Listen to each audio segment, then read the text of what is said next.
Muy buenas tardes tengan todos ustedes. Para el Colegio de Jalisco y particularmente para la Cátedra en Administración Pública Luis F. Aguilar Villanueva, resulta un honor recibir en esta cátedra, en el marco de esta cátedra, a un destacado politólogo suizo, avecindado colombiano, que podríamos considerar el introductor del enfoque política pública en lo que es la región de Colombia.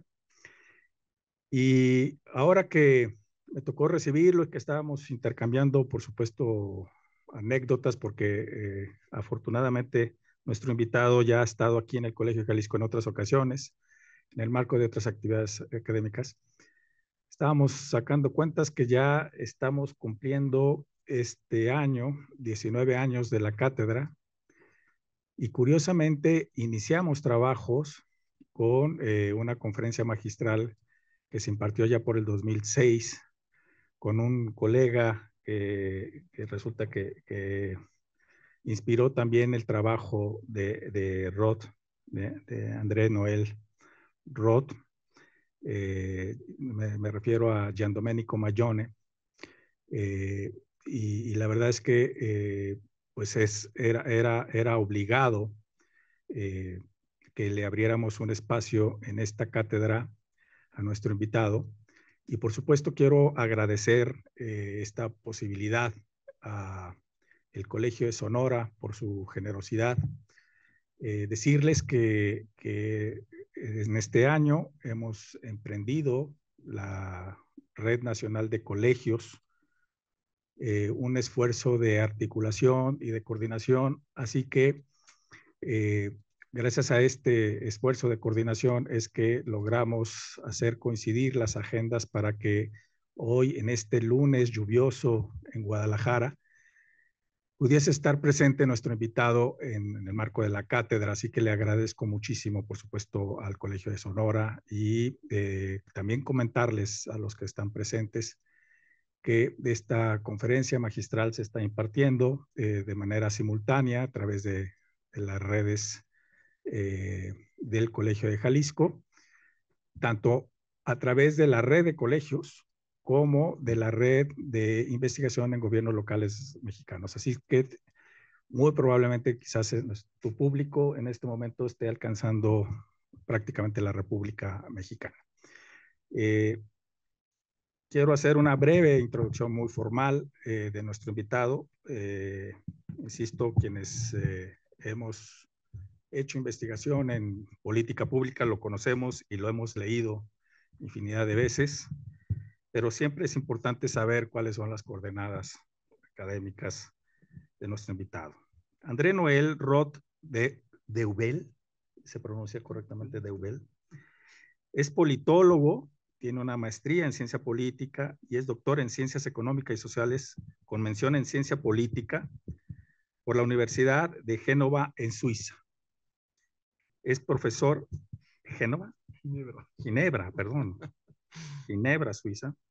Es profesor investigador adscrito al Departamento de Ciencia Política de la Facultad de Derecho, Ciencias Políticas y Sociales de la Universidad Nacional de Colombia, sede Bogotá, desde el año 2006. Pues prácticamente cuando estábamos como cátedra, tú estabas allá abriendo campo en el análisis de política pública. Por eso digo que estas coincidencias luego de que ocurren, por eso resulta muy importante tu presencia.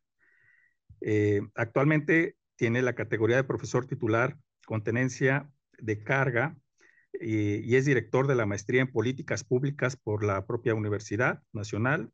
Ocupó los cargos de coordinador del doctorado en estudios políticos y relaciones internacionales, director de la revista Ciencia Política, director del Instituto de Investigación Sociojurídica y vicedecano encargado de la investigación y extensión de la propia facultad.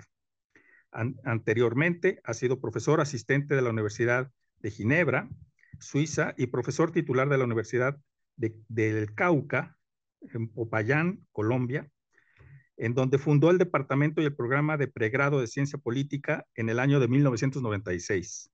Ha sido profesor invitado en numerosas universidades de América Latina. Actualmente Es también director del Grupo de Investigación, Análisis de las Políticas Públicas y de la Gestión Pública, categoría B de Colciencias 2025, coordinador del Laboratorio de Innovación en Gobernanza de la propia facultad y del Observatorio de la Administración Pública, coordinador del Grupo de Políticas Públicas Comparadas y coeditor de la revista Mundos Plurales de Flaxo, Ecuador. Ha publicado varios libros y decenas de capítulos y artículos sobre políticas públicas y sobre administración pública. Referiré, por supuesto, su lectura fundacional con la cual se dio a conocer a la fama mundial. Es Políticas Públicas, Formulación, Implementación y Evaluación, de Editorial Aurora, Bogotá, que ya va en su edición número 16. Estábamos revisando que su última publicación es un Handbook of Public Policy en América Latina, que precisamente compartirá en este momento algunas de las reflexiones contenidas en esta publicación. Sin más preámbulo, le cedo el uso de la voz a nuestro doctor André Noel Rod de Ubel. Bienvenido, doctor. Bueno, muchas gracias, doctor Roberto, por esa invitación, por esa posibilidad y la organización de este evento para poder dirigirme a su audiencia, tanto la que se encuentra acá presencialmente, que hizo esfuerzo de venir hasta acá, y también pues toda la audiencia virtual y eventualmente, ¿por qué no saludar al profesor doctor Luis Fernando Aguilar, que de pronto está ya conectado, ojalá. Entonces, agradezco también, pues obviamente en términos institucionales, quien facilitó esa visita, ¿no? Tanto por parte del Colegio de Jalisco, el doctor Roberto Arias de la Mora, aquí presente, que hizo esa generosa introducción, y también el doctor Freddy Mariñez, que amigo de vieja data ya, que también hizo los contactos para que se pueda organizar todo esa pequeña presencia acá de mi parte. Y también, pues, cuando vi que esa conferencia se daba en el marco de la cátedra Luis Fernando Aguilar, pues creo que todavía me siento más honrado de esa posibilidad de dirigirme en este auditorio. Creo que efectivamente con el doctor Luis Fernando Aguilar, que tuve el honor, el placer de conocer y encontrarle varias oportunidades, realmente, pues para mí casi que me intimida así estar aquí en la presentación de su cátedra, y además con el antecedente que me señaló el profesor Roberto de John Domenico Mayone, que es como iniciador de la cátedra prácticamente. Entonces yo creo que ha sido, como le mencionó ahora en la presentación, una de las lecturas que me pareció más motivadora y más atrevida también en su momento, ese texto que recomiendo a todos, ¿no? Evidencia, argumentación, persuasión. Bueno, y persuasión y la formulación de políticas. Exacto. Exactamente. Un libro que me parece que vale la pena hacer hoy en día, todavía siendo una lectura que permite un poco quitar algunas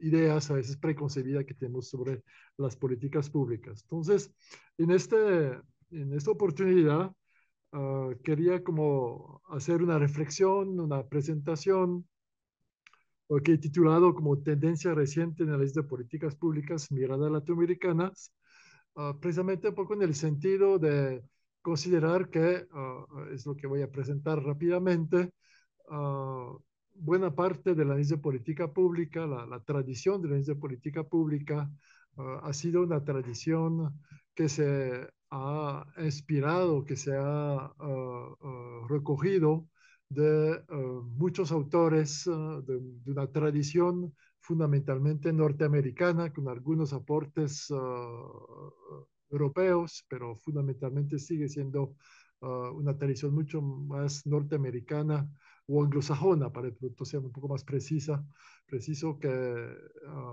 europeo en general.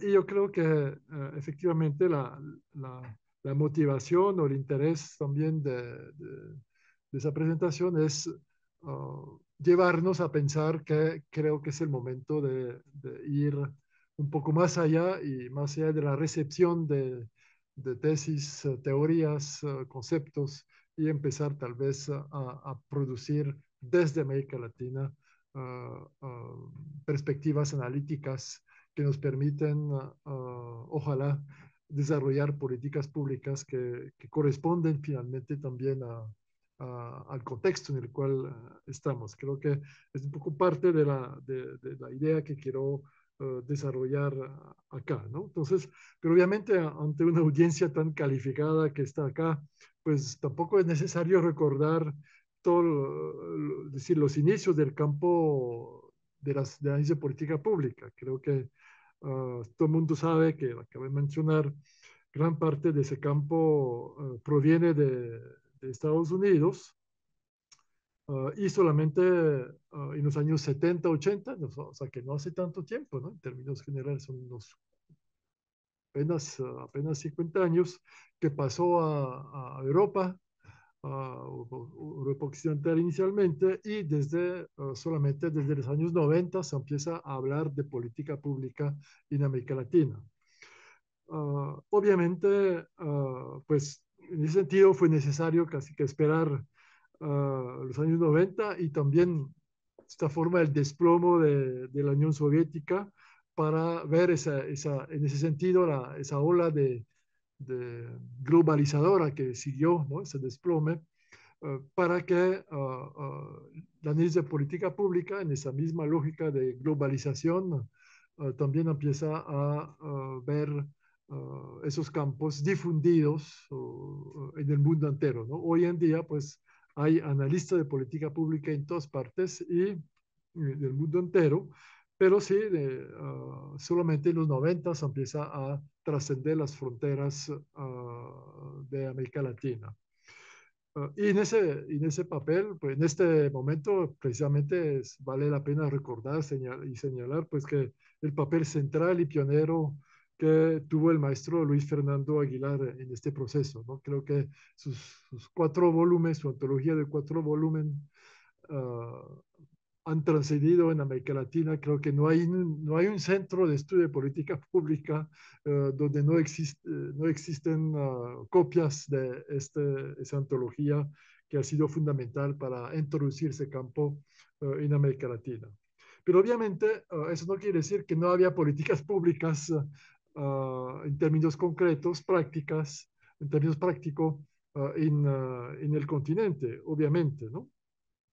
Entonces, por eso quisiera así aquí hacer un pequeño análisis o un pequeño recorrido del análisis de política pública o de la concepción de las políticas públicas desde esas dos perspectivas. Esas dos perspectivas siendo una la perspectiva de los policymakers, de los hacedores de política en términos prácticos en el gobierno, ¿no? En los gobiernos, porque como lo acabo de mencionar, pues políticas públicas hay desde que el Estado existe, y en América Latina también, pero digamos, hay una cosa de la práctica de gobierno y otra cosa ha sido la experiencia o los aportes que han podido hacer luego el mundo académico reflexionando sobre ese objeto de estudio un poco particular, ¿no? Entonces, una primera parte rápidamente es como señalar cuál ha sido el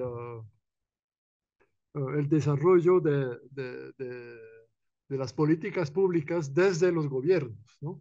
Entonces uno puede ver ahí 3 momentos principales en términos de concepción, ¿no?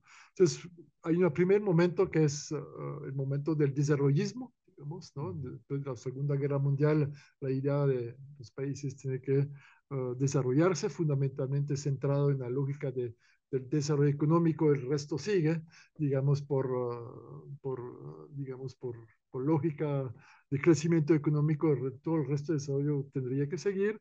Luego tenemos una ola ese momento acaba en los años 80 y con el desarrollo de reformas neoliberales, que es otro momento, otra concepción de la política pública.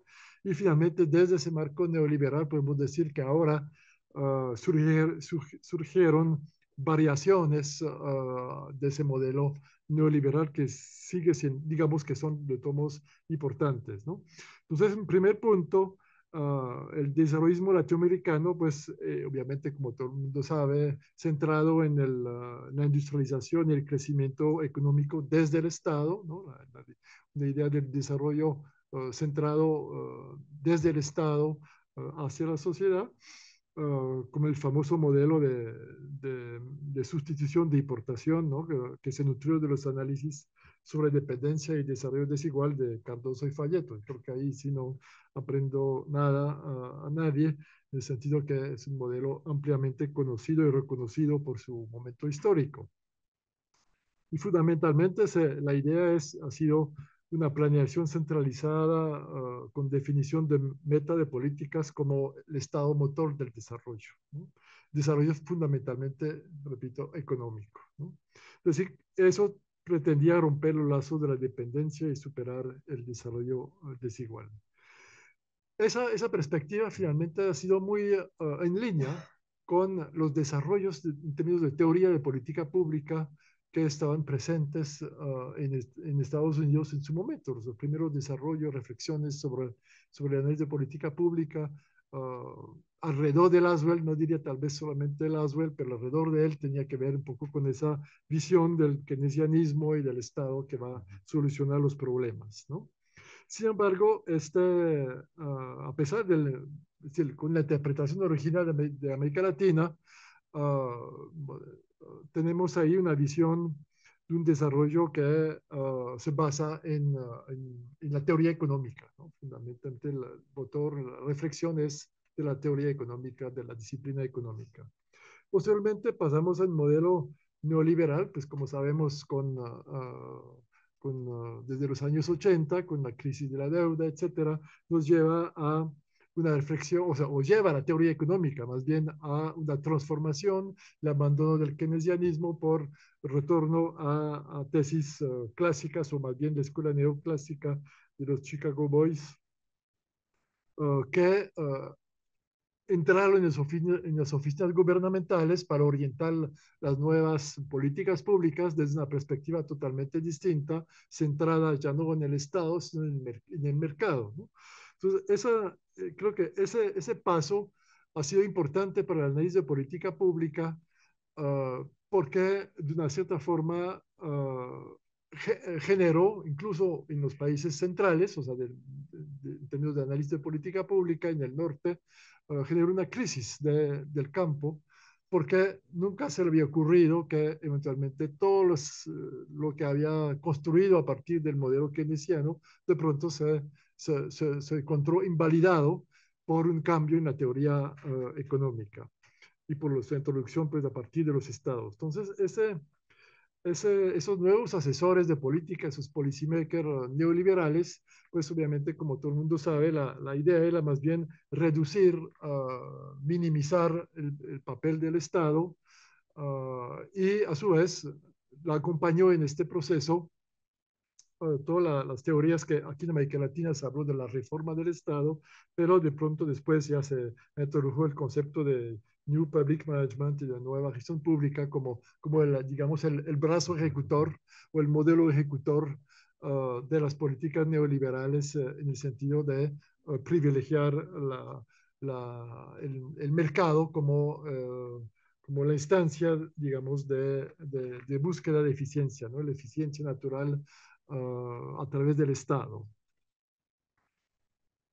Entonces, esto creo que terminó, uno puede poner una fecha como más o menos simbólica, pero creo que con la crisis argentina del 98 se empezó a dar cuenta que el mercado no es tan autorregulador como se pensaba, como decía la teoría, E incluso el Fondo Monetario de la época dijo, no, qué pena con ustedes, nos equivocamos, y más bien necesitamos un Estado fuerte, fuerte en el sentido que sea capaz de regular el mercado, ¿no? Empieza a surgir lo que yo llamo como el auge de la teoría neoinstitucionalista en economía o en ciencia política también, y que se conoce también como el Estado neoregulador, ¿no?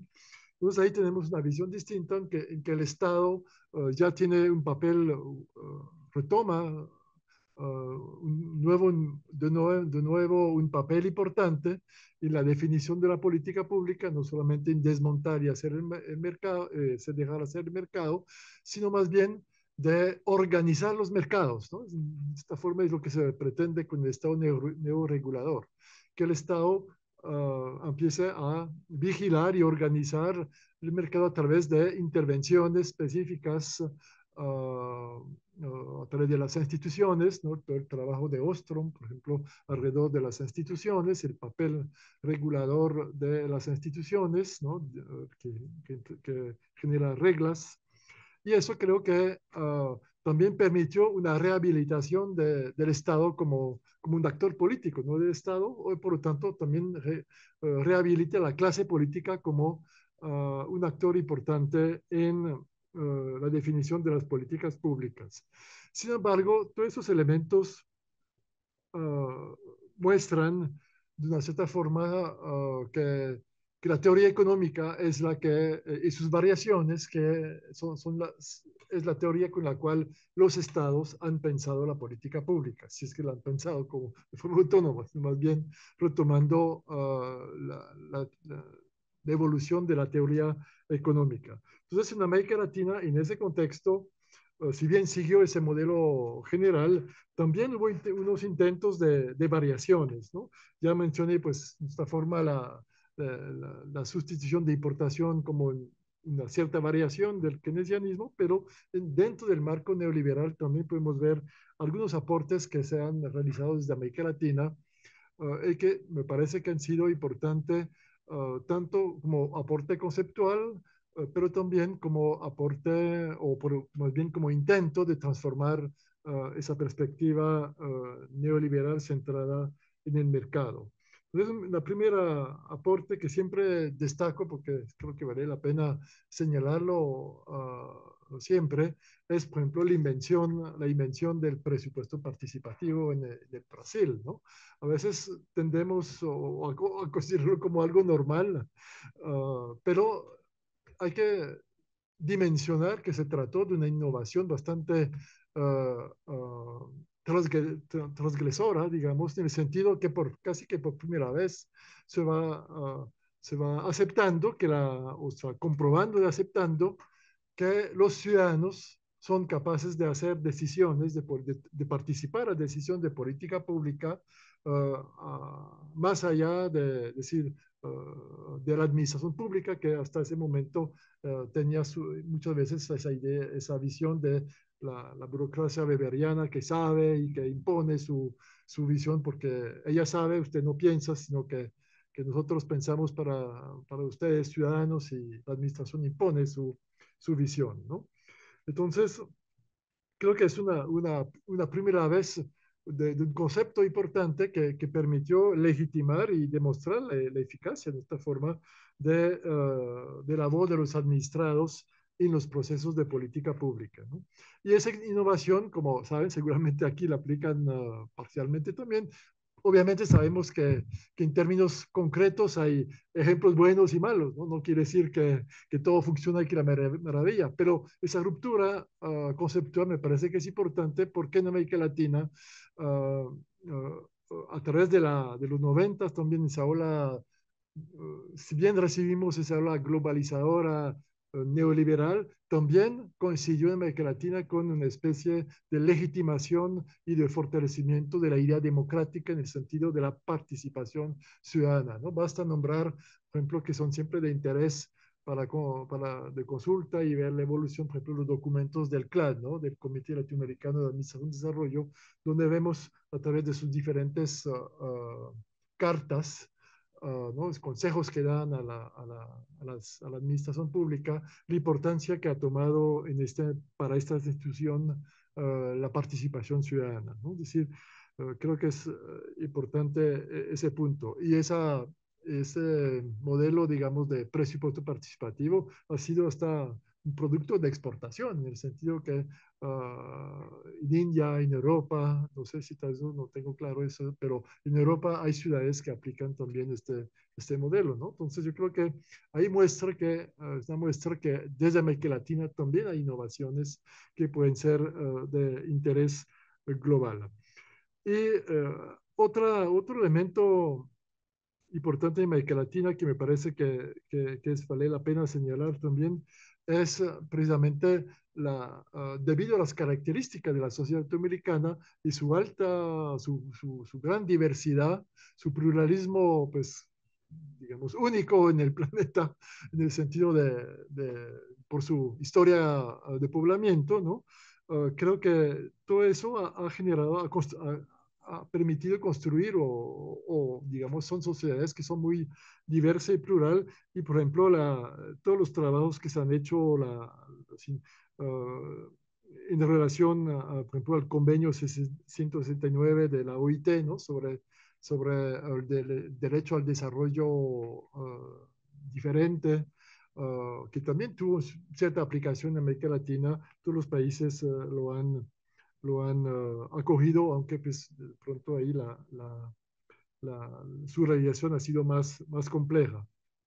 Y creo que es uno de los elementos que destaco en ese sentido, que la diversidad latinoamericana va mucho más allá de la diversidad, como lo decía esta mañana en un momento dado, la diversidad liberal europea o norteamericana, porque cubre elementos de cosmogonía mucho más allá, de cosmología, de visión del mundo, que va mucho más allá del espacio liberal eurocéntrico, digamos, que se conoce. Entonces, la diversidad de la sociedad norteamericana implica que las políticas públicas deben o deberían ser mucho más complejas, mucho más diferenciadas, diversas, para adecuarse a la sociedad. Por lo tanto, también más difícil hacerlo. Luego tenemos también, solo para señalar rápidamente, experiencias que se han intentado en América Latina tratando de tener en cuenta ciertos contextos, ¿no? Que es un poco el tema que quisiera insistir hacia el final. Es decir, uno puede ver, por ejemplo, el tema conocido del buen vivir en Ecuador, ¿no? La idea de buscar una forma de asociar mejor la problemática económica con el medio ambiente, una visión integradora del ambiente y no separada como solía ser tradicionalmente la economía, pero también desde una perspectiva así, también de teoría económica, pero crítica, ¿no? Como la visión neomarxista que se quiso hacer desde Venezuela, ¿no? Como una especie tengo la cita ahí, una la cuarta fase de evolución del socialismo moderno, ¿no? Que fue inspirada, que quería hacer una economía democráticamente planeada. Digamos, la idea ahí es también pensar desde una perspectiva teórica, de teoría económica, marxista, pero adaptada a un contexto latinoamericano, buscando una tercera vía entre socialismo y liberalismo. Obviamente, esos experimentos que generaron algunas políticas públicas tampoco lograron convertirse en modelos de desarrollo sostenido en el tiempo capaz de sustituir el modelo predominante, como sabemos, ¿no? Y en ese sentido, pues yo creo que sigue siendo en la práctica una dominación de la teoría económica para pensar la política pública desde los gobiernos. Sin embargo, en estas últimas décadas podemos ver algunas variaciones que van un poco más allá de la teoría económica, pero que, aunque siguen teniendo una visión bastante, digamos, podemos decir, neopositivista, ¿no? Primero es la temática que surgió a partir de la crisis del 2008, la crisis de los subprimes, que mostró que los economistas o la economía, pues precisamente tampoco era tan racional como se pensaba. Y se empezó a surgir con los premios Nobel de Thaler y Sunstein, ¿no? La idea de la economía comportamental, ¿no? Las ciencias comportamentales como una especie de corrección o de elemento que permite corregir los, los dogmas de la economía del homo economicus, digamos, ¿no? Y hoy en día vemos esos nudges, esos empujoncitos, empujones, como está traducido al español, que todavía, pues en muchos digamos, elementos de las políticas públicas, ¿no? Hay toda una corriente hoy en día precisamente de política pública que se centra sobre ese tema comportamental, ¿no? A través de la psicología clínica o social, ¿no? De behavioral studies, que se centran en la idea de que la base es la economía clásica, neoclásica, pero como no somos tan racional, no actuamos tanto como le dice la economía, entonces se puede tender su desvío a través de una lógica del comportamiento, sí, de ciencia comportamental, ciencia cognitiva, todos los sesgos que tenemos en el comportamiento. Entonces es una primera corrección que se hizo desde la teoría económica, que ha adoptado mucho de esto. Si lo vemos en muchas políticas públicas, vemos el uso de esos elementos, ¿no? Que nos vienen del marketing, entre otras cosas, ¿no? El marketing usa mucho eso para la publicidad y ahora vemos que las políticas públicas usan también esto. También tenemos de pronto para tocar el tema de la nueva acción pública, ahora se habla de post-nueva acción pública, que también hace referencia a la idea de que la ejecución de política pública a través de multitud de actores privados termina siendo ineficiente porque genera grandes problemas de coordinación entre las diferentes instituciones. Y también, o sea que la nueva acción pública también corregida ahora en algunos eventos que nos conducen a una cierta recentralización de las funciones públicas. Y creo que de pronto también muy importante en el discurso del Estado, ¿no? La idea de políticas basadas en evidencia, ¿no? Eso también se ha vuelto y como digo, más un eslogan que una realidad, porque obviamente ¿quién va a ser opuesto a hacer política basada en evidencia? Pero cuando vamos un poquito más al fondo, vemos que las evidencias son muy difíciles de comprobarlas en términos de política pública, son muy pocas y realmente vuelve a aparecer ahí la crítica fundamental en esa perspectiva que se sustenta siempre en una lógica pues, de generalización en una especie de olvido del contexto, ¿no? Del contexto particular en el cual se implementa una política pública, porque hay la idea de que esas evidencias, se puede encontrar una evidencia en Suecia, en Australia, en África, y se puede aplicar acá. Además, es algo que las Naciones Unidas, pues obviamente están muy contentas con eso porque nos permite tener un poco políticas públicas similares sin importar el contexto. Y por lo tanto, ese es su trabajo de, de, sí, de importar y exportar ideas de un lado a otro. Entonces, esto nos muestra que finalmente las políticas públicas aplicadas por los gobiernos, ¿no? Estaba terminando esa parte, corresponde fundamentalmente a la evolución de la teoría económica y eventualmente sus pequeñas correcciones que pueden tener, incluso las políticas basadas en evidencia, ¿no? Que nos viene más bien, para los que conocen un poco eso, es una aplicación de la medicina, ¿no? Es un invento desde la medicina que se parte de una crítica a la autoridad del médico, que debe consultar más médicos para tomar hacer un diagnóstico y sobre todo buscar un tratamiento. Y la idea es el aplicar esto a la política pública, en el sentido que el cuerpo social, pues la política pública es el remedio y por lo tanto es mejor escuchar 2 o 3 avisos de médicos para hacer el tratamiento. Entonces, las evidencias en el fondo, tanto en medicina, aunque de pronto ahora con la inteligencia artificial es algo que se puede también ver de forma distinta, se puede consultar mucho más casos, ¿no? Pero mucho más casos, cuando usted consulta mucho más casos, usted termina olvidando cada vez más el contexto o lo que le diferencia, ¿no? Porque se centra en lo que es parecido y no lo que lo diferencia. Y ocurre lo mismo con la política pública.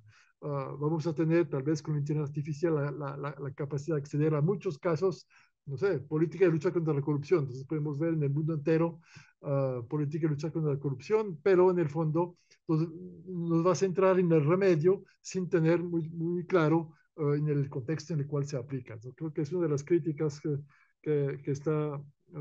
comparto, digamos, en ese sentido de la importancia de los contextos y que muchas veces la teoría de la política pública y sobre todo cuando se trata de teoría económica tienden a olvidar ese contexto, porque obviamente no hay contexto, no hay dos contextos idénticos, ¿no? Entonces, ahí entrando ya en la parte de análisis de política pública desde la academia. Es decir, ¿qué pasa en la academia? ¿Cómo analizamos la política pública en la academia, bueno, latinoamericana o en general? ¿Y cuáles son sus aportes? Entonces, ahí, pues recordando, si en América Latina la introducción de ese campo se hizo, grosso modo, en América Latina, si me acuerdo bien, de mi propia experiencia, finalmente había como tres libros. Tres libros, básicamente. Uno era las obras de Subirats en España, en Cataluña, por ahí 89, pero tampoco es que llegaban mucho, ¿no? Se acuerda que a la época no había internet todavía, entonces había que importar el libro, etcétera. Era costoso, el libro era costoso. Benito Enig, también para los que eran un poco más francófilos, que la traducción de Benito Enig en 92, del libro clásico de política pública, que se llama así, Las políticas públicas, y obviamente, pues, el maestro Luis Fernando, con su antología que permitió esa introducción. Y creo que desde ese momento en América Latina hay ese movimiento de desarrollo del campo, ¿no? Creo que todos los días prácticamente o todos los años hay más programas de política pública en la academia, más revistas, más instituciones se dedican a esto, grupos de investigación, etcétera, ¿no? Entonces, y con la expectativa que de pronto, gracias a los aportes de la academia, se iba a poder realizar o apoyar el Estado en hacer políticas, perdón, en hacer, resolver los problemas a partir de un modo de gobernar a partir de las políticas públicas, ¿no? Entonces, tampoco es que antes no había política pública, sino que se empezó a decir que usar ese término, ¿no? Como le mencioné ahora en el caso. Entonces, ahí citando al maestro Luis Fernando, él señala precisamente para el caso de México, y que lo que se va a aplicar a toda América Latina, decía que la recepción del análisis de políticas públicas se hizo desde un análisis único y primordialmente técnico o económico, desarticulado de la naturaleza política institucional del proceso de gobernar y del sistema político administrativo que lo enmarca. Pues un poco el argumento que estoy dando, es decir, los gobiernos y también un poco buena parte de la academia en su momento inicial, tal vez yo mismo contribuí a eso, quién sabe, uh, fue un poco descontextualizado, ¿no? Entonces yo creo que ese punto creo que es importante tenerlo en cuenta. Y sí, se hizo una especie de transmisión de conocimiento desde un lenguaje analítico racional, de herramientas técnicas, el ciclo de política pública, que todo el mundo conoce, que es un instrumento que sigue siendo importante, pero a veces sí lo usamos de forma muy limitada, muy, digamos, estrecha, es un instrumento limitado, no es tanto el instrumento como tal, sino el uso que se hizo de ese instrumento que era bastante limitada. Y muchas veces sin preocupación, como le mencioné, con el contexto de aplicación, a pesar y para hacer recorderis, ahí Laswell ponía como un tema central el contexto, pero pues tampoco nos ha seguido mucho su su reflexión en ese momento. Usted pensaba que el contexto no era tan importante. Y hoy en día, por ejemplo, un trabajo realizado por Betancourt, un colega uruguayo, sobre los textos y los enfoques utilizados para la enseñanza de política pública, resulta que con algunas variaciones que la gran mayoría de los textos todavía siguen proveniendo de autores norteamericanos o europeos, ¿no? Entonces todavía en la enseñanza tenemos pues una gran... bueno, hay una parte, obviamente hay que asimilar toda la literatura, pero muchas veces nos quedamos un poco en esos autores norteamericanos, y a veces nos olvidamos de pronto leer ahora todo el acervo que existe en términos de investigación en América Latina. Creo que vale la pena hacer un trabajo de, bueno, ¿qué ha aportado todas las investigaciones en América Latina en relación a la política pública? Y creo que sobre todo un aspecto que quiero destacar acá es que ese campo de política pública desde la perspectiva ya de la ciencia política y no tanto de la teoría económica, ha aportado profundas modificaciones en la comprensión de la política pública, ¿no? Esos nuevos enfoques que emergieron desde los años 80, precisamente con el giro neoliberal, porque, como le mencioné, eso puso en cuestión todo el trabajo que había hecho la ley de política pública anterior, en el sentido de que se había pensado que habíamos acumulado una cantidad de información, de conocimiento para hacer política pública cada vez más eficiente, eficaz, etcétera. Y resulta que la política pública, lo importante no era tanto el conocimiento acumulado, sino la manera como veíamos el problema y la solución. Es decir, las ideas eran de pronto más importantes, ¿no? Es lo que provoca ese famoso cambio alrededor de Sabatier y los enfoques cognitivos, ¿no? Enfoques cognitivos, es decir, las ideas suelen ser más importantes que los datos para entender los cambios de política pública. ¿Cómo explicar el cambio? ¿No? De cierta forma, el giro neoliberal nunca fue comprobado antes de que se dé en una base empírica, ¿no? Fue más bien una visión distinta sobre qué debe ser el Estado, cómo deberían ser las políticas públicas, y luego se asimiló eso como una doxa y que hay que aplicar, ¿no? Entonces no hubo una base científica para decir cambiamos la política pública para ser más eficientes o eficaces hacia ese giro neoliberal. Entonces, por eso la análisis de política pública entró en crisis, el campo entró en crisis en ese momento, porque le tocó adaptarse y darse cuenta que todo lo que había construido inicialmente sobre una especie de consolidación técnica, racional, pues no era lo importante, sino que lo importante era la idea más bien de política pública. Entonces, a partir de ahí tenemos una gran uh, explosión o creación de nuevas teorías, porque se abre una especie de caja de Pandora, en el sentido de que, pues finalmente entonces la política pública no es solamente un asunto técnico-económico, sino que más bien hay muchos elementos diferentes que influyen sobre esa política pública, que explican los cambios. Entonces, vamos a ver particularmente lo que se ha denominado como los giros narrativos, argumentativos, Bayone, ¿no? En ese caso, emotivo, incluso afectivo para unos, deliberativo, ¿no? Con Fischer, por ejemplo, que empiezan a cuestionar toda esa lógica del ciclo de política pública y que han permitido abrir a otras epistemologías el entendimiento de la política pública, ¿no?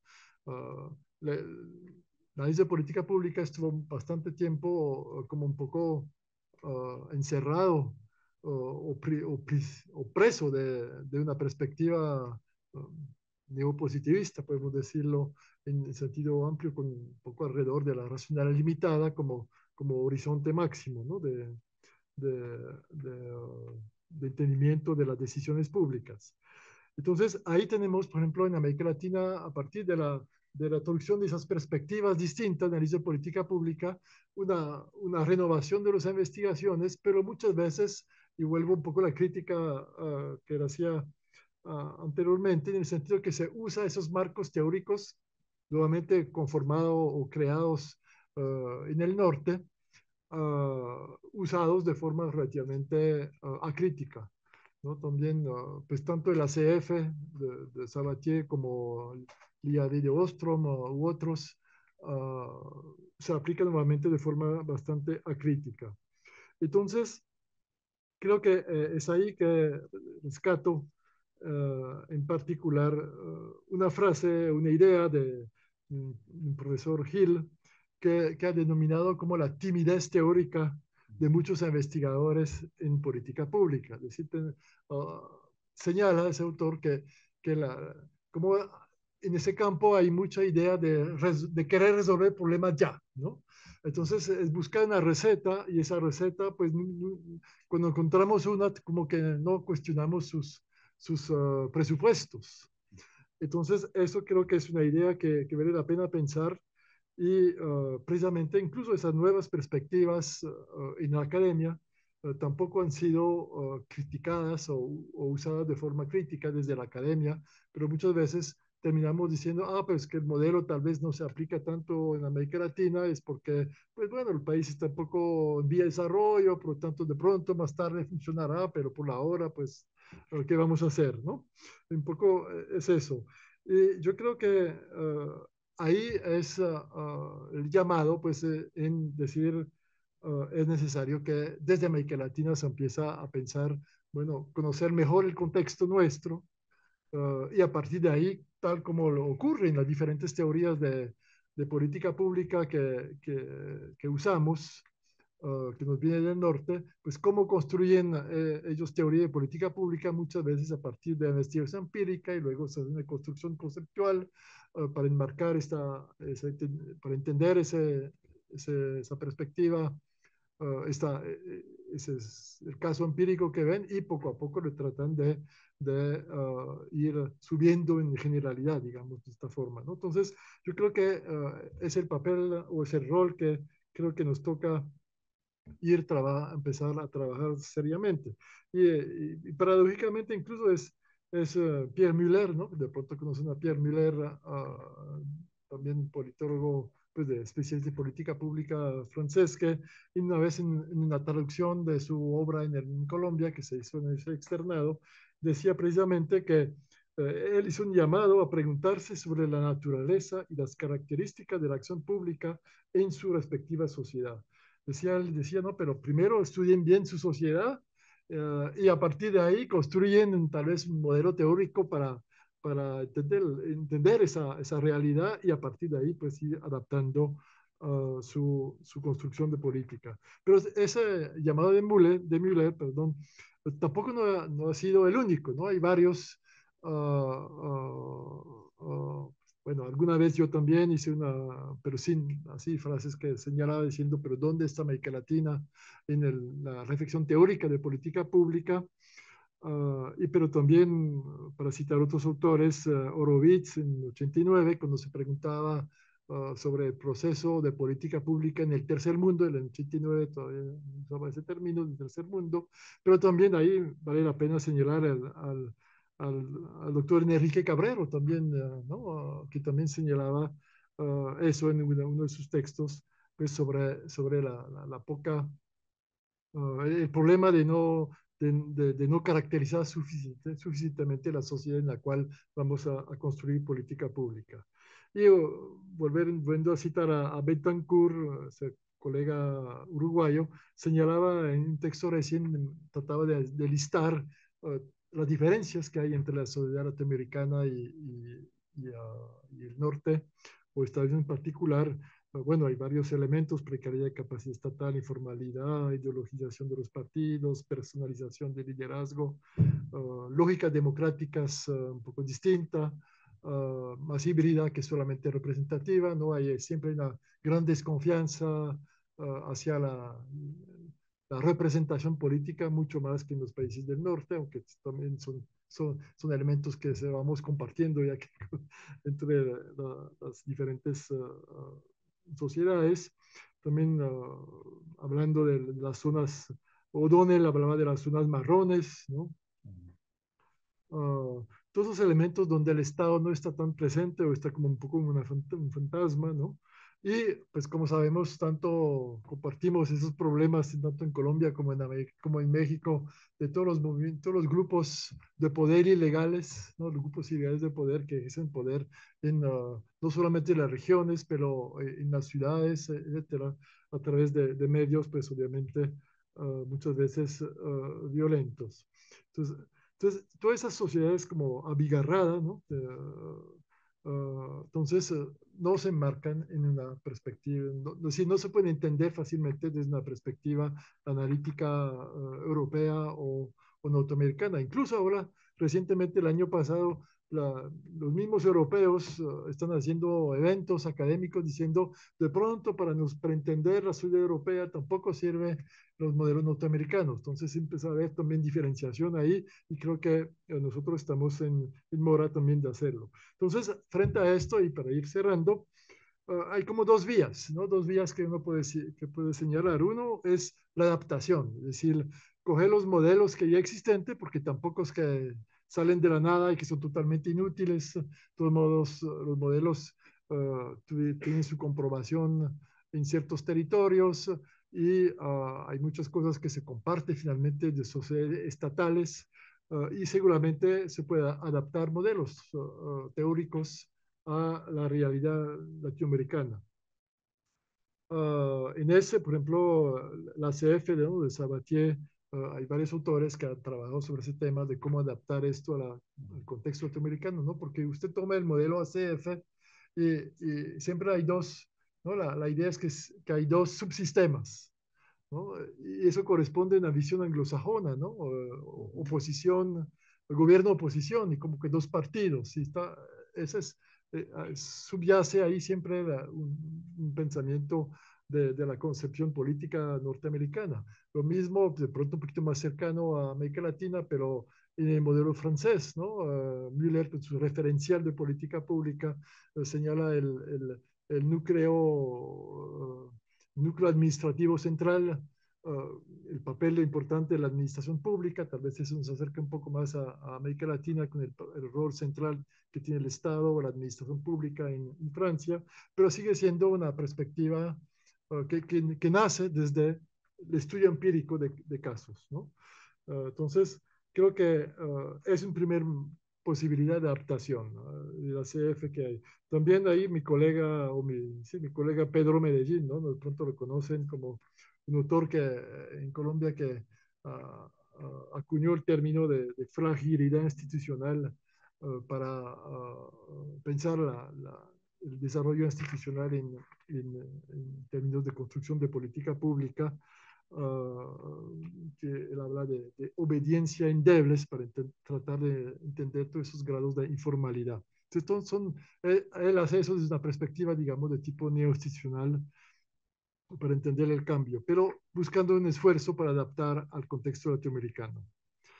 También ahí, de pronto, desde una perspectiva también que sigue a Pedro Medellín, a mi colega César Cruz, ¿no? Que lo mencionaba, que el libro que editó ahora, que colaboramos muchos autores latinoamericanos en este libro, ahora casi que por primera vez también un Handbook of Public Policy. De pronto los anglosajones ahora se interesan a lo que se produce acá y no al revés. Entonces, creo que César Cruz también ha hecho un trabajo ahí tratando de ver qué tanto la legitimidad, ¿no? Buscar que habla de un patrón de legitimidad que permite entender el desarrollo de la política pública en América Latina, ¿no? También rescato una propuesta de un colega, un ex estudiante mío, Viera, que estudió estas cosas en Flaxo, México, que trata de retomar la teoría del juego social de Carlos Matos, ¿no? Un referente importante en términos de planeación de política o de desarrollo.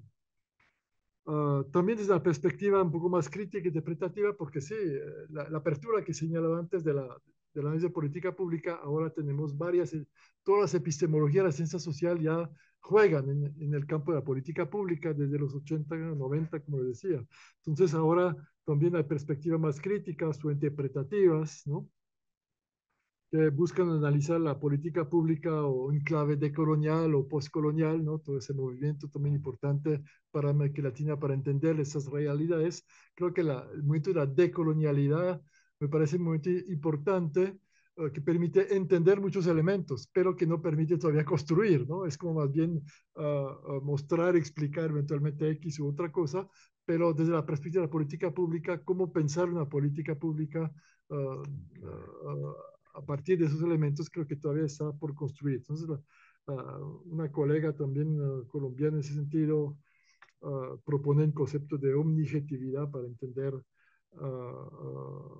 la política pública desde una perspectiva también de la complejidad.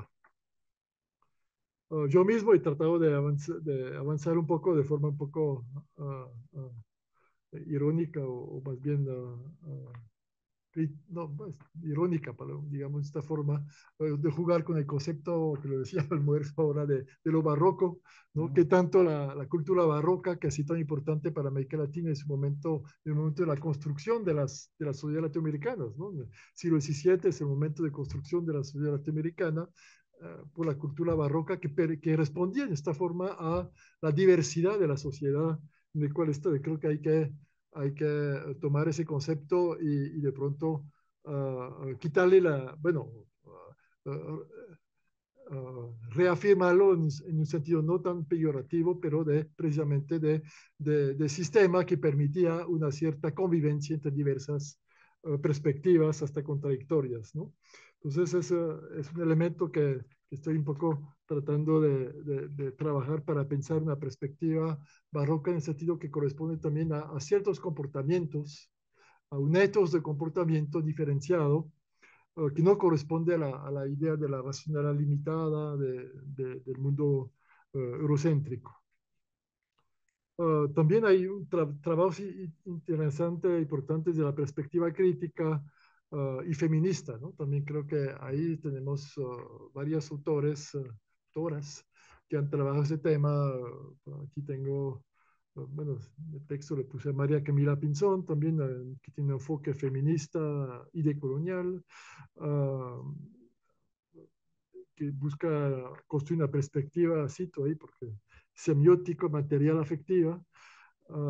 Pero todo eso, digamos, todos esos elementos son parte, creo que, de ese movimiento que vemos.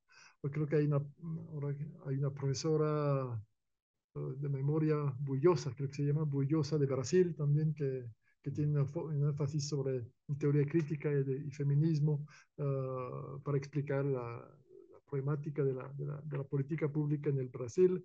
Entonces, creo que hay movimiento actualmente, se empieza a surgir reflexiones que corresponden a entender política pública desde una perspectiva que corresponde más al contexto, a los problemas de América Latina. Pero hay que reconocer que todas esas propuestas corresponden a desarrollos todavía individuales, ¿no?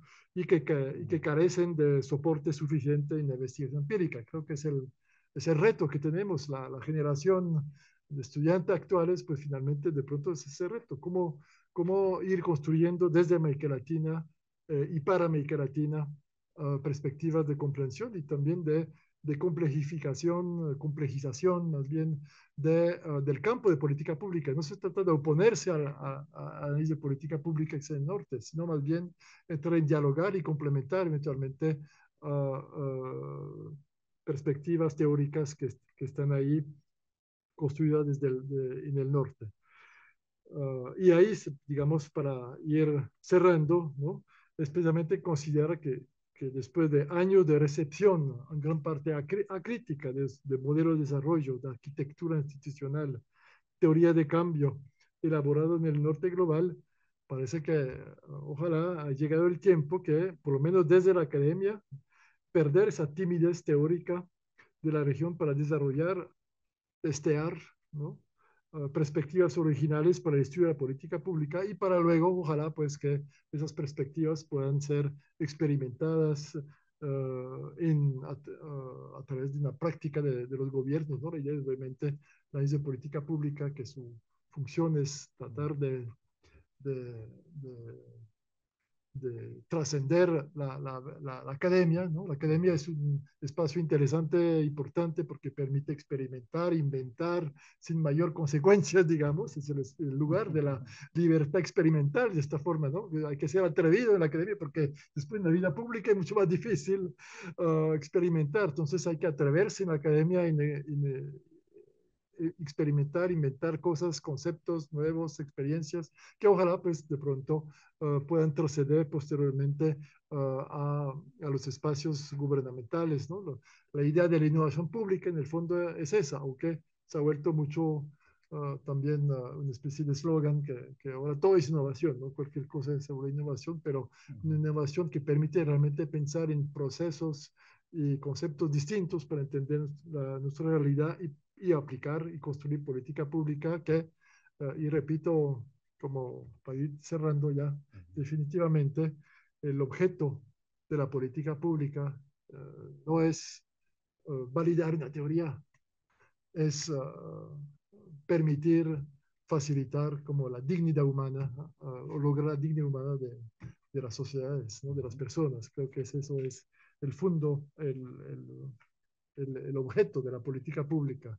No es comprobar una teoría, sino que precisamente es permitir que tengamos sociedades mejores en todo sentido, digamos, respeto del desarrollo económico, social y sobre todo los derechos humanos, ¿no? Creo que es eso lo que entiende como lo que entendía Laswell como dignidad humana, lo podemos convertir hoy como respeto a los derechos humanos, que se ha vuelto un asunto también de una comprensión cada vez más compleja, ¿no? Los derechos humanos crecen a medida que, bueno, ahora hay derecho a Internet, ¿no? O sea, un derecho humano fundamental, etcétera, ¿no? Los derechos humanos no tienen un cierre, ni límite como tal. Muchas gracias por su amable escucha.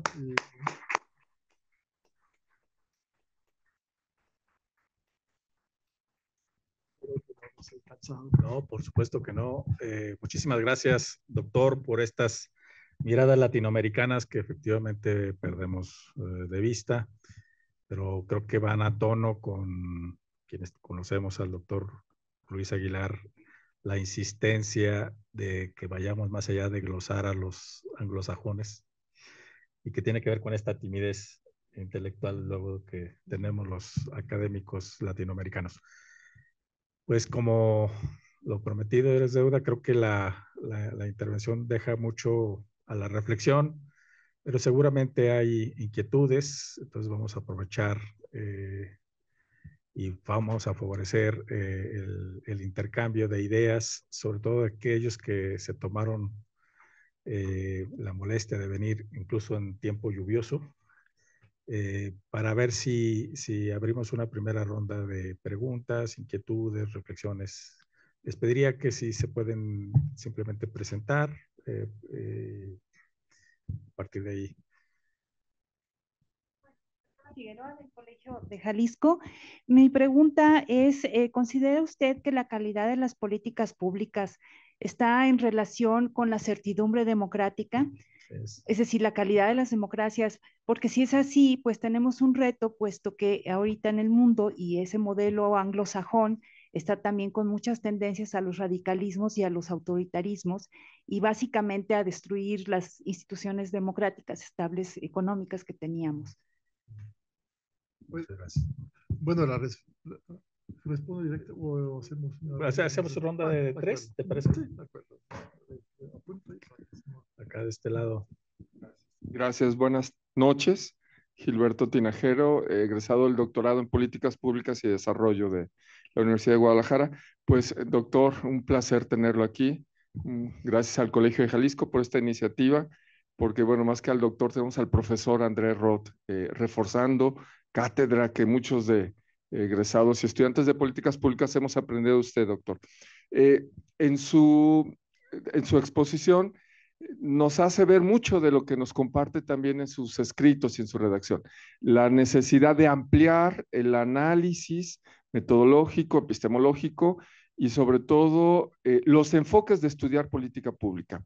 Y esta última idea de romper la timidez. Yo le quiero preguntar concretamente y retomando uno de sus textos sobre el arte de pues, los paradigmas, los diversos paradigmas de estudiar la política pública y particularmente el paradigma de teoría crítica.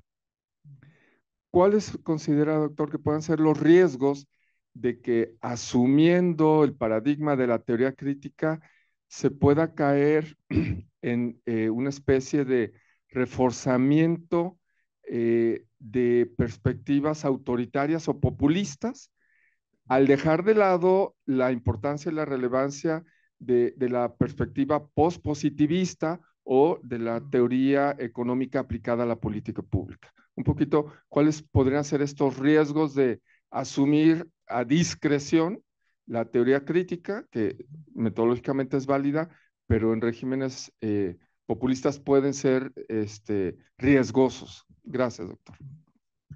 ¿Alguien más? Adelante. Una vez. Adelante, Edgar. Gracias. Bueno, Edgar Rubalcaba, profesor de la Universidad de Guadalajara de Política Pública y también investigador postdoctoral aquí en el Colegio de Jalisco. A mí se me hizo muy interesante la reflexión que hacía en torno a, digamos, animarnos, empoderar al reto de la academia latinoamericana en tratar de plantear perspectivas.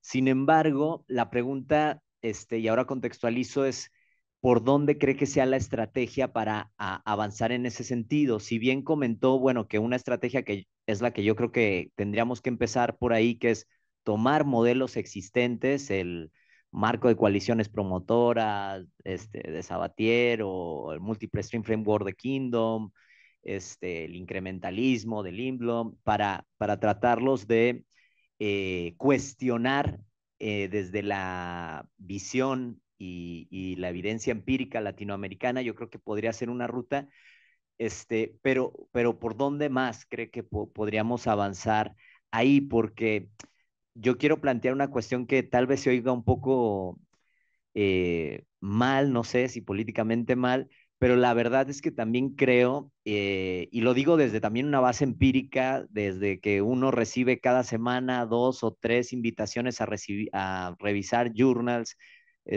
papers para journals, y sí se nota una brecha intelectual, de rigor académico, científico, entre los papers que se publican, investigadores en universidades anglosajonas, europeas, versus latinoamericanas, ¿no? Yo creo que sí hay una brecha en cuanto a calidad, rigor, que yo creo que también se disminuye a partir con el tiempo. O sea, creo que la tendencia es a que se disminuya esa brecha, pero sigue existiendo. Y eso también lo abona mucho, no sé qué usted opine, en torno a este dominio de que también, sobre todo en public policy, vamos a encontrar que el dominio de las publicaciones científicas, de los journals, pues son en inglés, ¿no? Si quieres buscar los investigadores, incluso los mejores investigadores latinoamericanos que quieren publicar un artículo, lo hacen en inglés, en ese sentido. Entonces, tal vez también sea un factor que promueva esa timidez que llamaba el doctor Arias, de la timidez intelectual latinoamericana en este sentido. Pero digo, contemplando estos factores, ¿por dónde usted cree que sea ahí? Porque también creo que podríamos caer en un error si empoderamos mucho el ego latinoamericano de la academia y decimos, anímense a hacer propuestas.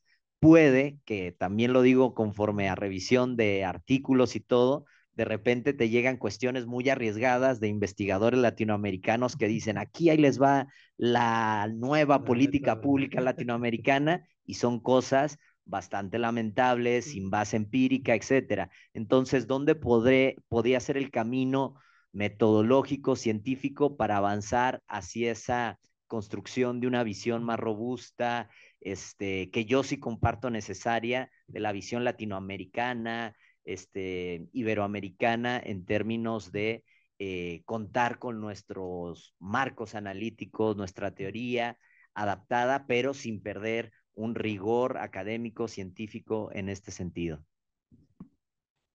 Pues si quieres, con esta primera ronda comenzamos.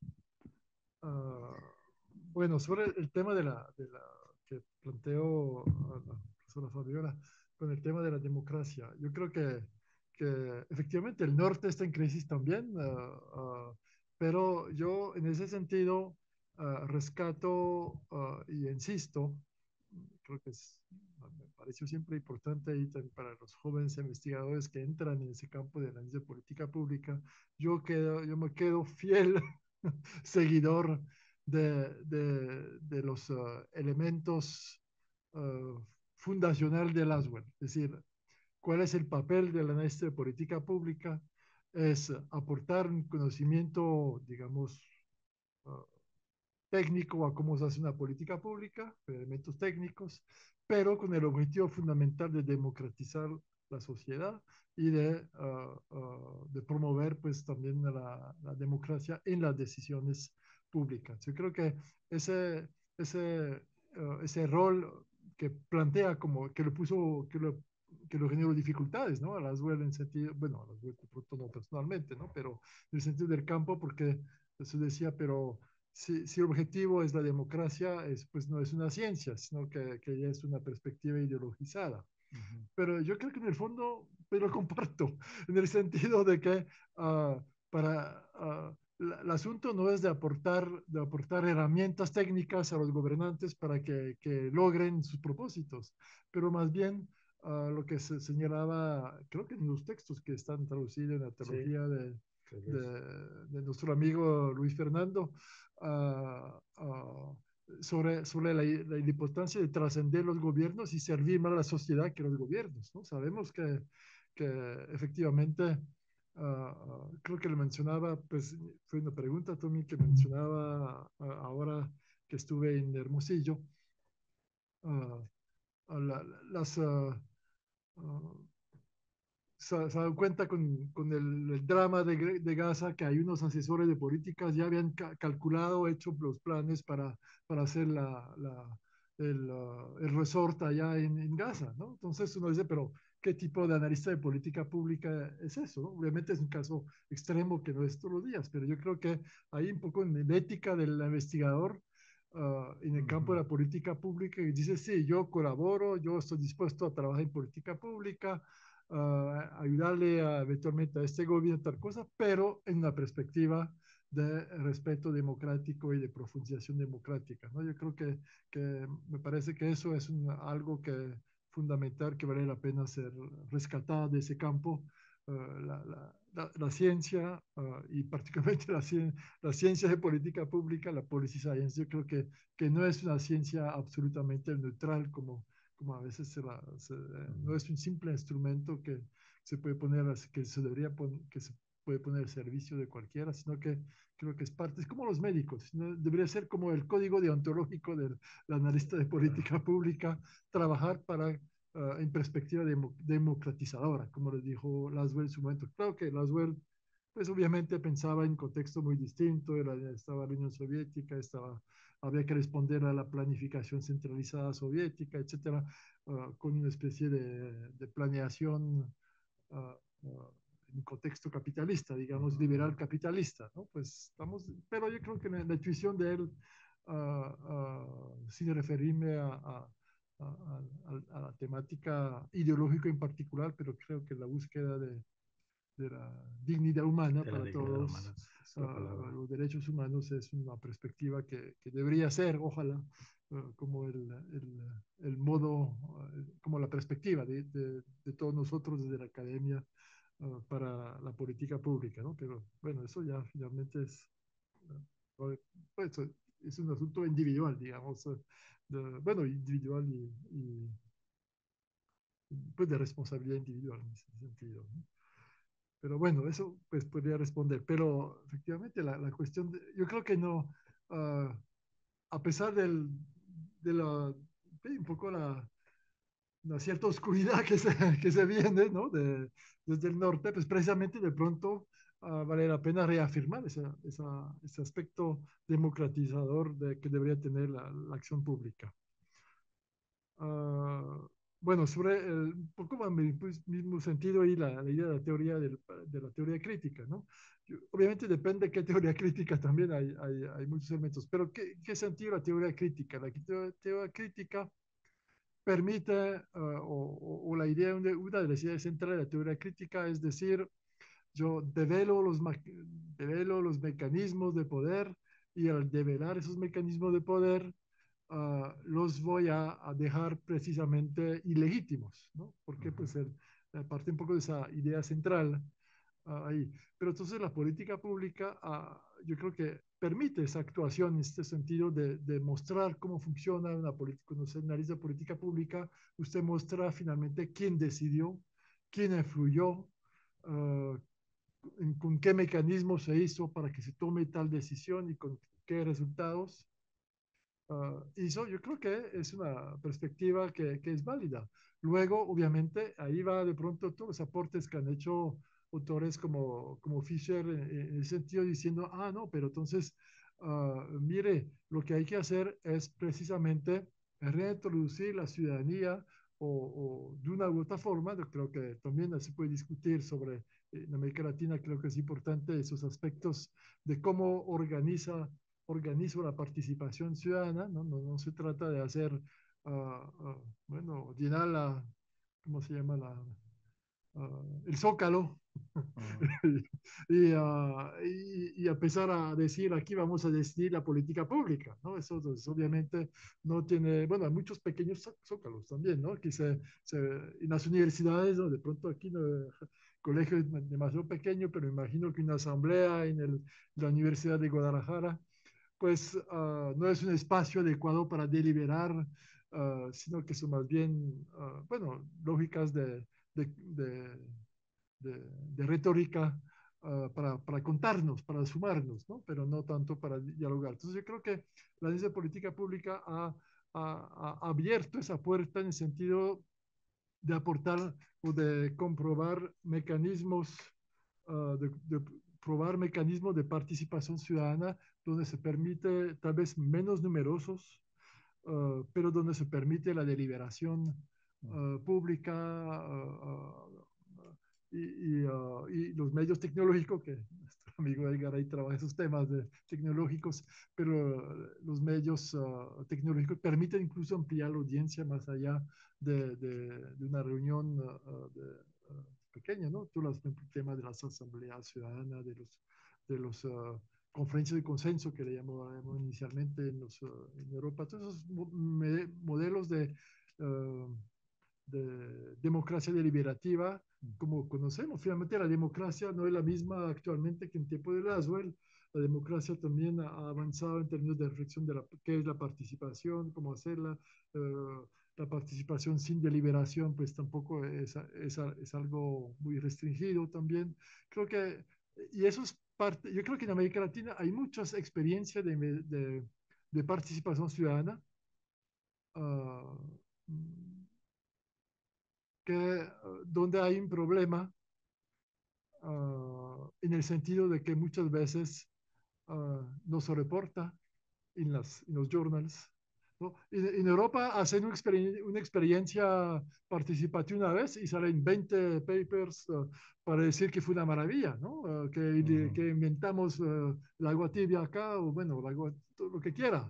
Pero aquí hacemos 100.000 experiencias participativas y nadie sabe nada, es decir, más allá de los que participaron.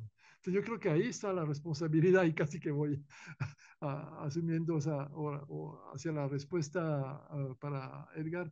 Eh, Ese tema muchas veces creo que debemos también, los journals también es un poco la perversión del sistema académico ahora que está ahí, donde toca publicar, pero nadie lee, solo los colegas leen lo que,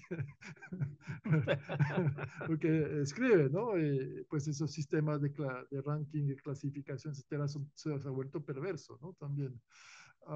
pero la circulación de la información creo que debe hacerse también pues en español, de revistas en español, pues yo te intento publicar cosas en revistas un poco también no locales, sino en español y de pronto que no tienen tanta la pretensión de ser el journal, ¿no? Que, pues yo entiendo que también es un requerimiento académico, no podemos hacer como si no existiera, ¿no? Pero yo creo que si queremos incidir en la política pública del municipio, de pronto el journal gringo no es el mejor medio para influir, aunque uno puede decir, es que me publicaron allá, entonces sí es cierto, ¿no? Entonces de pronto le puede usar para un argumento retórico para convencer el político que sirve, pero ahí tenemos, sí, ese problema de cómo difundir la información y reportarla. Muchas veces, como decía, tenemos en América Latina muchas experiencias de participación, muchas cosas de innovación a veces que no trascienden porque, bueno, a veces también los gobiernos cambian frecuentemente y no hay una continuidad, que es uno de los problemas en América Latina, ¿no? La descontinuidad de las políticas creo que hace mucho daño, pero bueno, eso sí, no voy a poder resolver todos los problemas ahí. Pero en términos de lo que, para volver al asunto, sí, el riesgo autoritario, de uso autoritario, yo creo que efectivamente, sí, digamos, la perspectiva crítica también tiene ese riesgo cuando empieza a considerar esa crítica como una especie de verdad y de dogma, se convierte en dogma, ¿no? Pero yo creo que, me parece, por lo menos, o mi lectura que hago del uso que hace Fisher en particular de esa perspectiva en el sentido de cómo hacer para introducir las voces ciudadanas en las políticas públicas. Creo que es un intento interesante que hace que, incluso una vez hablé con Fisher de esto precisamente, y él estaba muy interesado en saber, bueno, en América Latina escriban, ¿no? Tiene una revista ahora, Critical Policy, ¿no? Critical Policy, bueno, Critical Study, perdón, Critical Studies, y él le dice, no, pero había mi experiencia, estoy interesado en publicar cosas de América Latina. Entonces hay un interés que se manifiesta ahí, pero efectivamente de pronto hay que tener cuidado con la teoría crítica. Es una manera de desmontar los mecanismos de poder o develar los mecanismos de poder, pero también no significa que... entonces yo creo que lo que decía precisamente Fischer, la historia de política pública no es que el que va a dar la solución, sino que de pronto sabe cómo encontrar la solución, tratando precisamente se vuelve un facilitador, ¿no? Cómo organizar la discusión, cómo organizar la forma de tomar decisiones, y eso puede ayudar a evitar ese riesgo autoritario que siempre existe, ¿no? Y bueno, sí, eso es un problema, pues también yo creo que eso, para tener políticas democráticas y democratizadora, tenemos que ir hacia una transformación de la clase política, pero bueno, eso es fácil decir, ¿no? En el sentido que la clase política debe aprender eventualmente a cambiar de opinión. Y eso no es fácil para el político, no es fácil. Bueno, para los académicos tampoco, ¿no? Cuando escucha un experto, es muy difícil que cambie de opinión, ¿no? Yo creo que eso está un poco, de pronto mi percepción o mi experiencia, tal vez, no sé, o mi sensibilidad, no sé. Es que el análisis de política pública me parece que conduce precisamente a entender que los problemas públicos no hay una solución, no hay una verdad revelada, y que hay que ser muy prudente precisamente con las políticas públicas porque las políticas públicas finalmente afectan a la gente. ¿No? No es simplemente un experimento así como para ver o para conservar poder, pero sino que afecta a la gente, ¿no? Esta mañana decía en el curso ahí que un tema como simplemente resolver un problema de algunas personas puede ser ya positivo frente sin transformar toda la sociedad, ¿no? Resolver problemas prácticos de la gente ya es un avance, ¿no? Muy bien. ¿Qué más que Bueno, pues no sé, respondí a medias ahí a la, Muy a bien. la idea de las, sí, de las revistas. Sí, bueno, de pronto conversamos más adelante. Abusando de tu tiempo, ¿abrimos otra ronda? Sí, ¿Se para parece? mí no hay inconveniente. A ver, los jóvenes estudiantes, las nuevas generaciones, por allá hay dos. Lula, si nos apoyas, por favor. Mencionen su nombre, por favor. Buenas noches, doctor. Mi nombre es Jenny García y soy estudiante del doctorado aquí en el Colegio de Jalisco. Y mi pregunta, bueno, son dos. Una, tiene que ver con el análisis de las políticas públicas dirigidas a grupos vulnerables en América Latina. Eh, ¿Cómo, o usted, desde su perspectiva, cómo deberían analizarse ese tipo de políticas específicas o qué autores también puede recomendar para ello?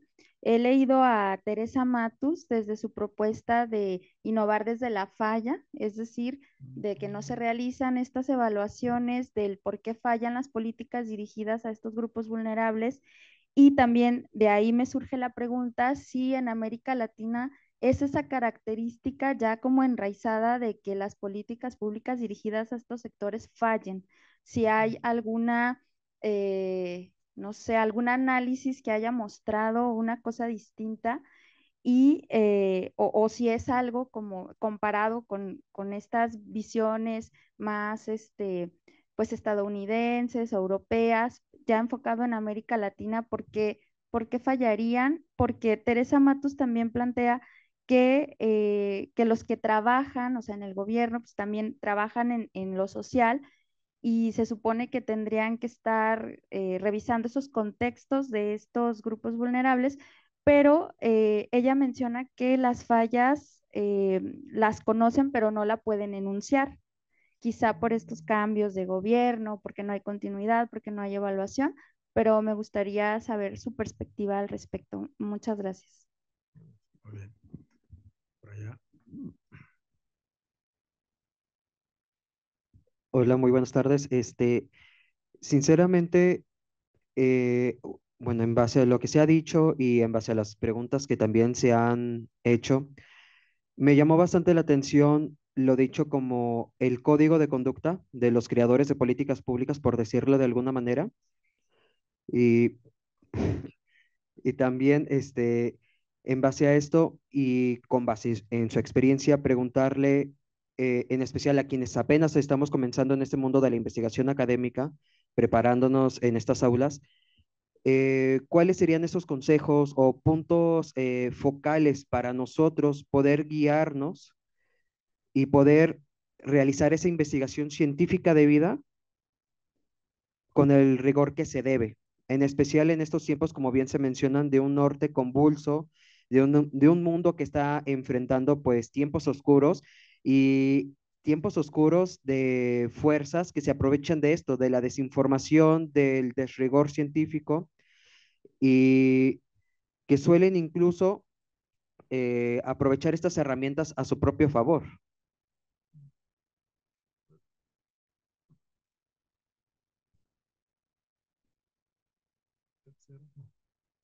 ¿Hay una tercera? Creo que aquí está. Adelante. Hola, buenas noches. Soy Mariana Sánchez, estudiante de la maestría en Políticas Públicas, pero anoté mi pregunta. Es más que nada como en referencia, duda de que si existen algunas tendencias que sean innovadoras en América Latina, que estén marcando una diferencia con respecto al análisis tradicional de Europa o Estados Unidos. Sí, son preguntas difíciles. A ver, la primera pregunta es en relación a innovar desde las fallas. Yo creo que es un tema interesante, importante tener en cuenta. Primero hay que pensar, también a veces hay esa lógica con las políticas públicas que decir que las políticas fallan o son exitosas, como si no había algo intermediario, ¿no? Yo creo que precisamente lo que mostró Bildavsky es que ninguna política pública es exitosa 100%, ¿no? Eso es imposible porque precisamente primero, a medida que se interviene, los problemas cambian y por lo tanto la intervención ya no corresponde al problema, o sea, es cuestión de tiempo, y también porque la intervención nos hace, digamos, a las personas que intervienen, de pronto les hace cambiar de idea en relación a la misma política. Entonces vemos que la política, muchas veces las políticas públicas se establecen en un momento dado, se implementan en otro que puede ser bastante largo y en ese lapso las preocupaciones, las visiones del problema cambian. Entonces, después tenemos la idea que las políticas públicas fallan siempre. Pero por otro lado, yo creo que más bien que me pide referencia, yo le pido la referencia porque yo no conozco ese autor que me pareció interesante, porque sí, yo creo que en términos de, decir, de innovar desde las fallas, es precisamente lo que habría que hacer, la evaluación de política, y es una actividad que solemos un poco menospreciar por razones a veces de demasiado optimismo o por limitaciones económicas.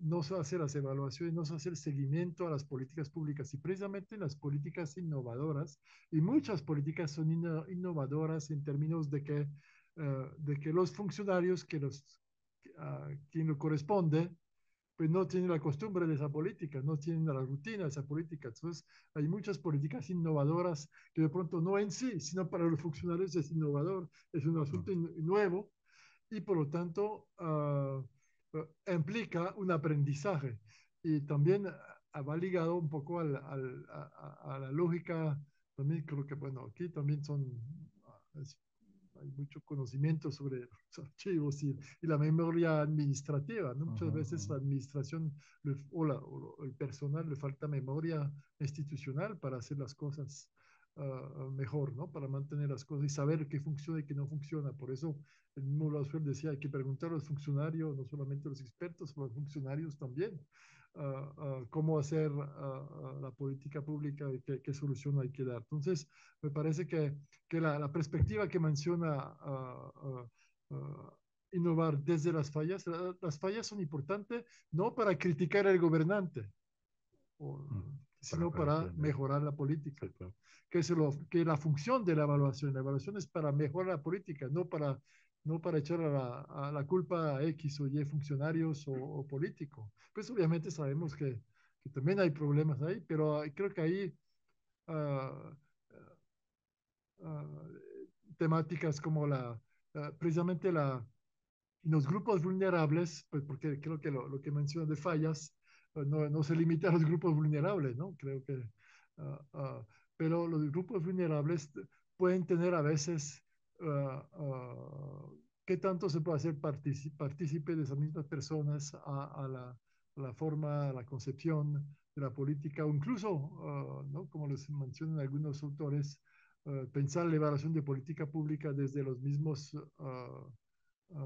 receptores de la política o beneficiarios de la política es también una perspectiva, porque muchas veces los criterios de fallas o de éxito de fallas, de pronto una cosa es lo que dice la perspectiva técnica, tecnocrática o administrativa y otra cosa lo que pueden decir desde las mismas personas, ¿no? Entonces, bueno, no creo que yo dé una respuesta completa al asunto, pero bueno.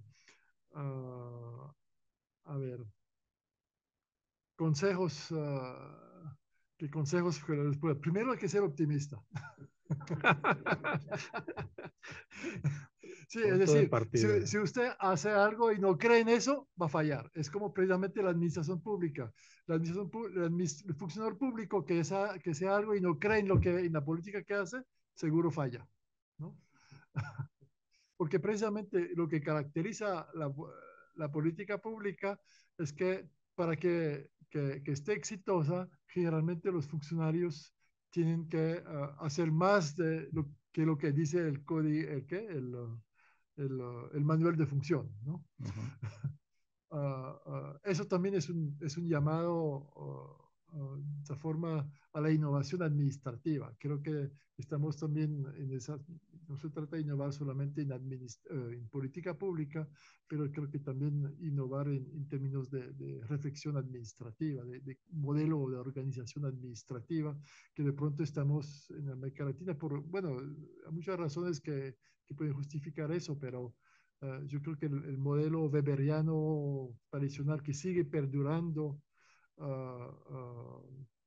en América Latina es más bien casi parte de la nueva gestión pública fracasa porque en América Latina lo que se hizo es burocratizar la nueva gestión pública, ¿no? Entonces, más bien, en vez de liberalizar la administración, lo que hemos hecho es burocratizar, administrar el liberalismo en sus prácticas, ¿no? Entonces, bueno, eso me escapé de la respuesta ahí. Pero sí, yo creo que primero, uh, uh, yo también, no primero, sino agregaría que um, digamos, los tiempos oscuros no duran todo el tiempo, ¿no? En un momento dado y yo creo que es eso también. A veces hay que estar listo, ahí está la teoría de Kingdom, ¿no? Hay que estar listo, pues si de pronto aparece una oportunidad para meter su propuesta de política pública y creo que es esa idea de Kingdom sobre la ventana de oportunidad que se abren es una idea que vale la pena también tener siempre en mente como ¿cómo se llama? No operador, no, como dice él, un poco emprendedor de política, o empresario. Empresario de política. Empresario suena un poco mal, pero digamos, Sí. emprendedor de política vale la pena siempre tener eso. Y muchas veces hay espacios, a veces los políticos no tienen idea de hacer una cosa y de pronto suelen ser receptivos de una cosa que uno ni esperaría, ¿no? Entonces, a veces sí, hay que ser optimista siempre en eso y sobre todo hacer el análisis abriendo perspectivas de soluciones o de mejoramiento, ¿no? Creo que esta mañana lo que decía, esta mañana es mejorar la vida de un grupo de personas ya es una victoria de todos modos. Bueno, la tercera, sobre la cuestión de la innovación también, ¿no? Pues no, ¿qué más le puedo decir? Creo que ya me agoté. O repítame, por favor, la pregunta. innovación, pero no, me perdí la idea.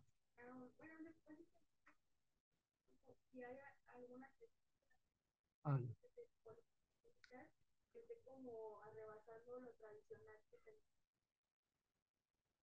como lo novedoso de las innovaciones latinoamericanas, entiendo. sí, a ver, yo creo que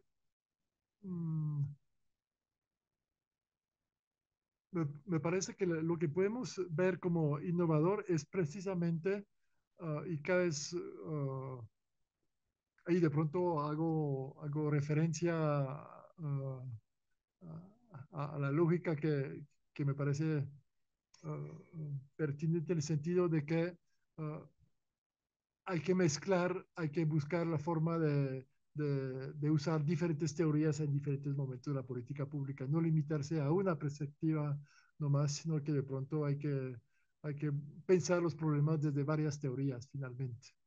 Y yo creo que eso ayuda un poquito a evitar el dogmatismo, porque precisamente tratar de escuchar y todos esos aspectos de participación, me parece que en América Latina hay una tensión muy fuerte entre, de un lado, la perspectiva de los derechos individuales y la necesidad o los compromisos comunitarios, ¿no? Yo creo que esa tensión que atraviesa a todo el mundo es bastante fuerte y yo creo que buscar una articulación novedosa a esto es como el reto, ¿no? Entre la importancia de la comunidad y los derechos humanos, la libertad individual, etcétera. Esa tensión yo creo que es algo que es particularmente pertinente trabajar en América Latina. Pues muchísimas gracias. Creo que con esto cerramos.